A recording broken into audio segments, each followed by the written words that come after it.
Hi, this is Teresa with Pleb Lab and also Flipcat Consulting. You can find me on social media at Flipcat LLC.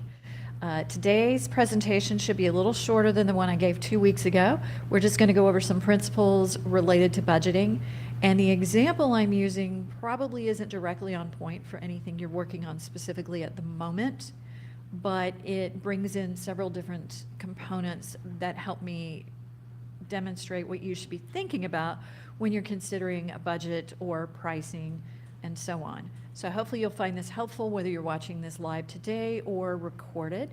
And if you ever have any questions about this, feel free to reach out to me through social media or through Pleb Lab. So all right, trying to keep this high and tight, so here we go. You may want to have your coffee handy. My keto coffee comes from Nate's here in Austin. It's really tasty. Because we are doing accounting. But again, I'm going to try and keep it quick and easy. The example I'm using is for an event, because as you can imagine, when you're planning for an event, there's a lot of things to consider that will affect the price you want to place your tickets at. If you're not careful about all the components going into what your cost centers are, you could just pull a price from the sky and it may not cover everything.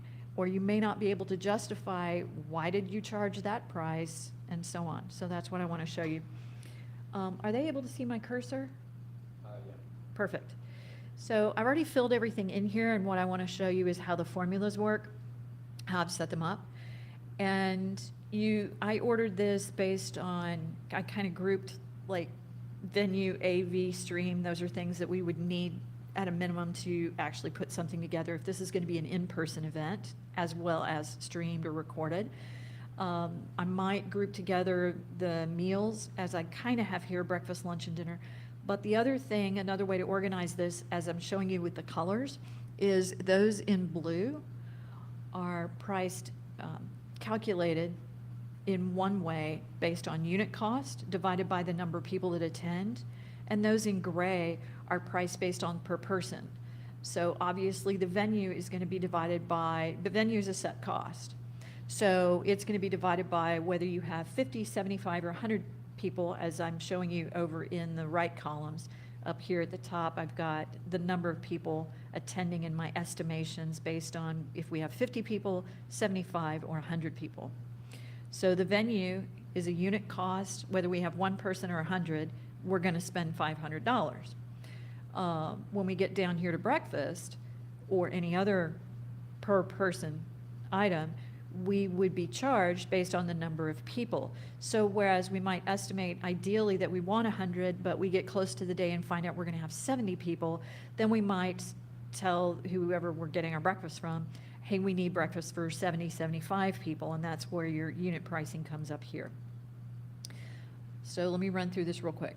Venues 500, so over here for calculation, you get, and you can see the price breakdown or the formula up here in the formula bar, is 500 set cost divided by 50, 500 set cost divided by 75 and 100 and so on. Same thing for AV, streaming. We go down here to happy hour, and again, these prices are arbitrary. Just trying to give you an example here, but let's say in order to hold the happy hour, we have to bring in bartenders who are TABC certified. So if you're not in Texas, that is the Texas Alcohol Bureau Commission. I can't remember what the TABC stands for, but it's people who have passed and are certified able to serve alcohol in the state of Texas. Your state probably has a similar regulation. So you would need to pay for someone on your staff to be certified or pay for certified bartenders to come in. In this case, I'm saying that charge is $1,000. If we have 50 people, then each ticket is footing $20 of that overall $100 cost. And again, that's 1,000 divided by 50. But we still have to have them have something to serve. So let's say we calculate whether we purchase the alcohol or the bartending company is going to bring alcohol. We calculate that each person is going to consume $15 worth of beverage, whether that's sparkling soda, non-alcoholic beverage, or alcoholic beverage. We've just calculated that as 15 per person. So now we're multiplying, so 15 times 50 times 75 times 100 and so on. If we want to do t-shirts, we probably, if you're doing it old school as opposed to print on demand, since this is for an event, you're probably buying a bulk number of shirts. So that's why I have over there to the left, shirts, 100 t-shirts that we're buying, $17 a piece. So that's 1,700 set cost. And we're going to divide that out by our group. You know, if we're going ahead and buying 100 t-shirts, so we have that set cost of 1,700, even though maybe 50 people will only come. If you get closer to the date or your print time and you know your numbers are going to be low, then you can lower that set cost. You wouldn't be ordering 100 t-shirts, but your per shirt cost may go up $20, $21, and so on. So you would want to make those adjustments here in your budget. Perhaps I need more coffee. The mugs is something, for example, if you were wanting to give something additional to your attendees, but you weren't sure, so you would add it on later, you keep this line item open, and I'll show you how we'll add that in a moment if we think we can. Speakers gifts. If you're having speakers, let's say you're having 4 at your event, and you want to give them each a $25 gift, that totals 100, divided out over here by each of your attendees, and that's the portion of that overall 100 cost that each of the attendees will be paying for. So now below we have the total cost based on the number of people attending. So let's say, I'm going to switch over here to 75. Let's say you hit the middle, and the total cost to have 75 people attend is just over $3,000. Divide that by the 75 people, and your cost there, technically it's a break even, is $41. So if you had a ticket price of $41, you would be covering the each person who buys a $41 ticket would be covering $41 of their cost. Same thing over here under 100, and whoops, over here back to 50 people, because you have fewer people, you would need to have them pay at least a minimum of $42 per ticket. But let's say the ticket price was $29. You're obviously only going to recoup $29 times 50 people. You're only going to recoup $1,450. That means you're going to be short $628 of that cost that we were hoping a ticket buyer would be able to cover with their ticket purchase. So on, if you go to $39 or if you go to $59, now you're getting into maybe some overage. So $59, 50 people pay, you're going to have almost $3,000 coming through the door, and when you take $3,000 or $2,950 minus the cost up here of $2,078, then you have an overage of $872. So on its surface, it looks like profit. In other words, if you have $59, the ticket's covering the majority of what the cost would be when you have 50 people attending. So that looks good, but let me draw your attention back over here to your total costs. We were dividing out by 50 only as far as like how much each person would, the cost that would be accrued to each person, each ticket buyer as they attend, but your overall total cost is higher than that. And the reason is over here we're saying if we have the 100 shirts divided by 50 people, for example, it's a lower price point than if you total up for all costs, all in. So you've got a discrepancy between, even at the $59 price, you've got a discrepancy here of almost $1,000. So where's that going to come from? This is where it's important to think about sponsorships and outside help if you want to hold that price to $59. Maybe this is the point at which you determine, well, I think we're going to have to go higher and charge $79. Maybe your market won't be able to bear that, and you need to keep the price no higher than $59, for example, and therefore you need your sponsorships. And sponsorships will help defray that difference. So as you can see here, if we charge, I'm going to highlight this line, if $59 is our charge and we decide that we wind up getting 75 people total attending, that's going to be helpful to us. We're still, actually, sorry, that is where with that 4,425, you're actually beating your total cost. So you've actually made it across the break-even line, you've got a little extra money, and now if you also have a sponsorship, you've got a little profit, something a little positive to see on that side. So if you only had 50 people at that price, you're underwater. If you have 75 plus, you're going to be ahead. So that's a bonus. But let's say you don't want to do it with sponsors. You want to try and do this all on your own, or maybe it's a bear market and it's hard to get sponsors, which I know a lot of events, small to large, have been dealing with this past year or two. Over here, what I have is the same calculation, and I'm showing the total cost by the group. So again, we're passing on just the full total cost. You can see this is the same across the board. I'm not breaking it down by dividing out the number of tickets purchased. The total cost, if you have 50 people, is $59,000, and so on, 69, 79. The costs here are higher because you get more people consuming food and beverage, as well as t-shirts.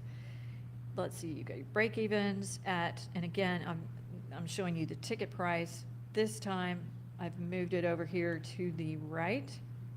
So starting with our $59, we're going to be underwater if we want to cover all costs without any outside help from sponsors.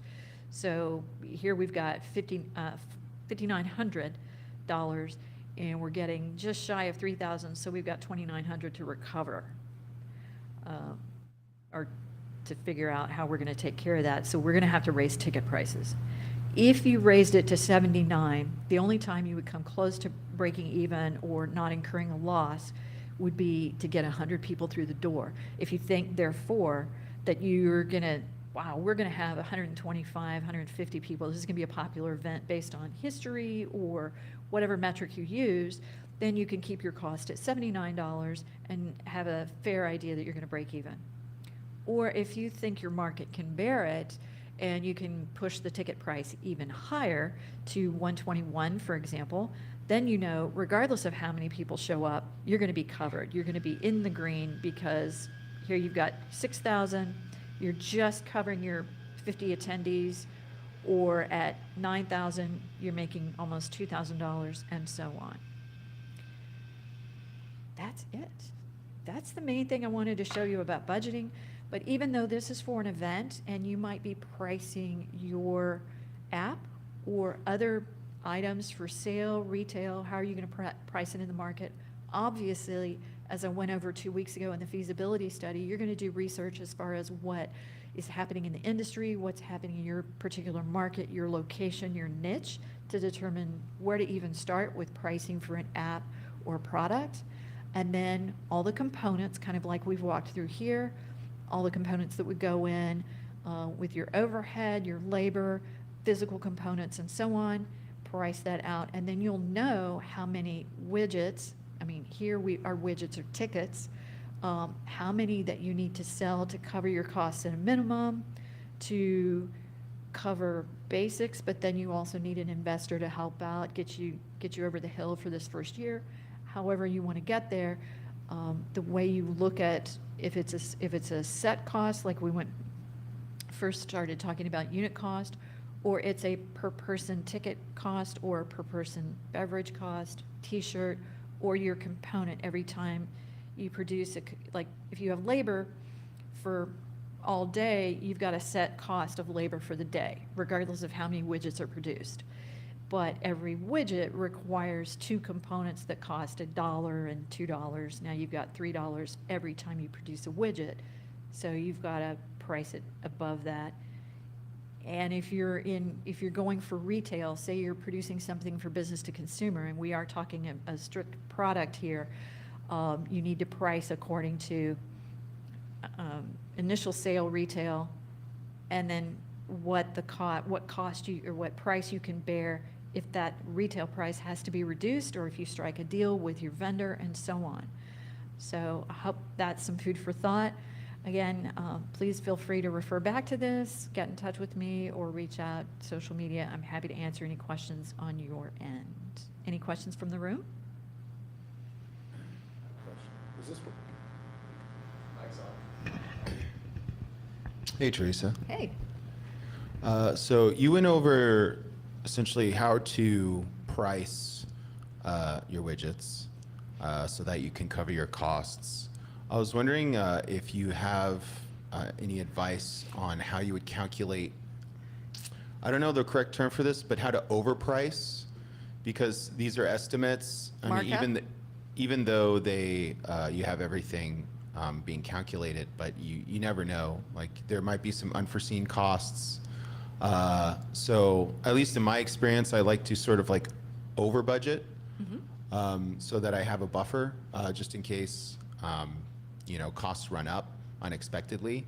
And do you have any advice on that and like how you would calculate, I guess, like an overestimate of your costs so Yes. that you're in the clear just in case? So I'm going to do this on the fly here. And this is very similar to how it's done in retail. And think about like anytime you buy clothes or shoes or something like that. So let's see. So let's talk about shoes. Yeah. So you got your leather sole, non-leather upper.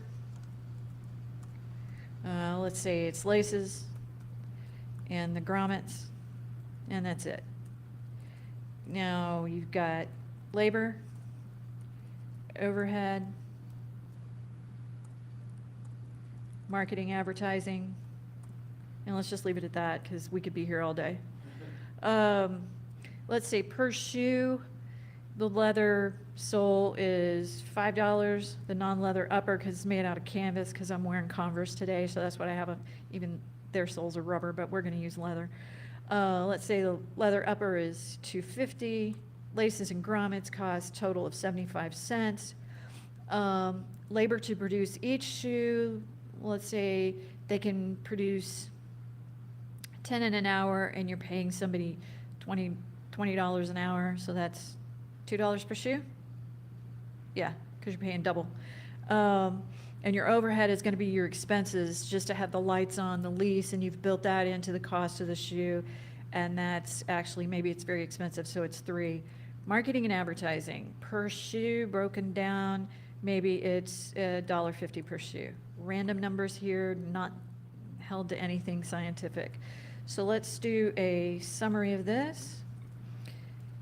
P3, P4.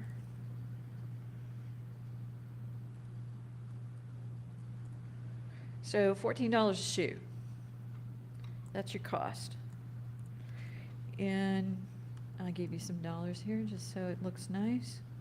So typically in retail, you do retail markup is double. And then you add some, I forget what the old formula was. But let's do 25% because this is a premium brand. So when you mark something like clothing or something, and again, this is old knowledge. I haven't dealt with retail in about 25 years, so they may formulate this differently. But for the sake of argument and answering your question, when something goes on sale, especially in the summer and in the winter, when they're just trying to get inventory out the door because they got new inventory coming in, so they've marked everything down to 75%. Now they're actually underwater, possibly, depending on how the cost was set up. The lowest you want is here at this double, because that means you're not making anything back. You've reduced it down to, you had the retail price of $29.50. You've given everybody 50% off, so now it's close to $14.75. You're not making any money, but you're getting it off the floor. So that extra 25% that you're adding on top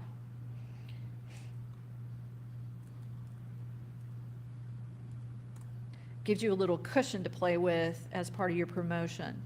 So maybe you set it out as a retail of $36.88 so that if it doesn't sell at 36, you've got room to reduce it down to 32, 31, 30 before you get to 29, and now you're dipping into your profit you were hoping to make on this product. If it's a premium product, obviously you could do, 50% and make more money.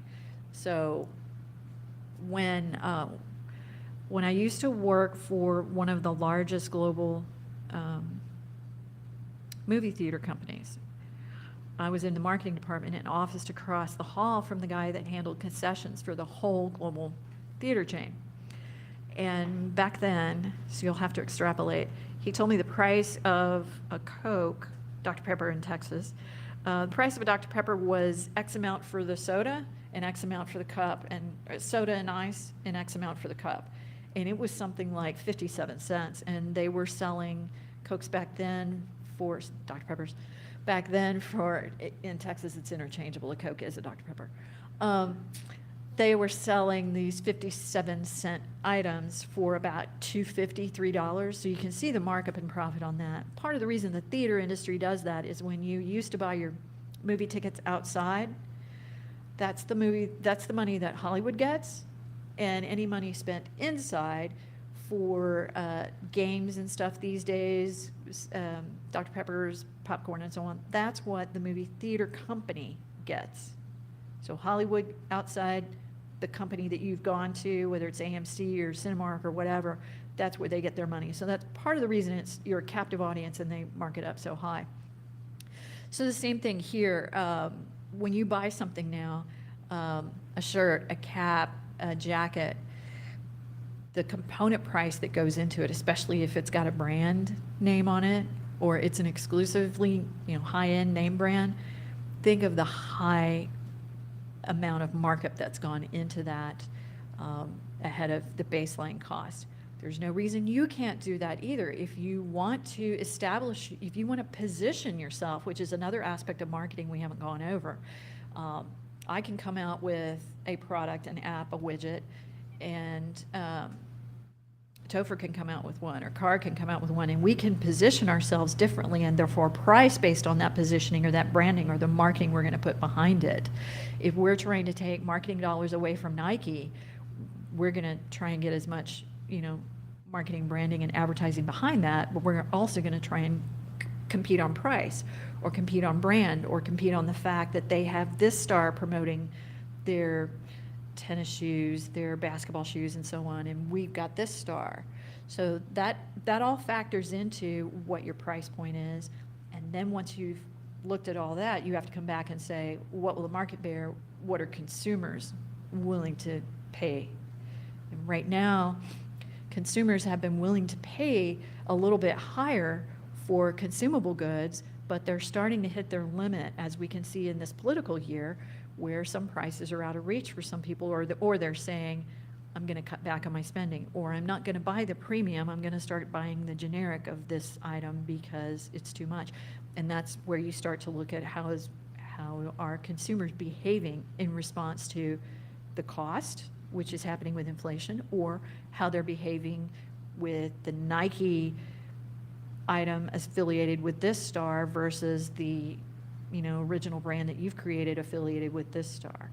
So that's consumer behavior, which is another aspect of marketing. Is that helpful?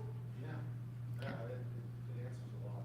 And there's actually, so this simple retail example I went over here on the right, that's, you can find out what the industry formulas are or what's typical for your niche.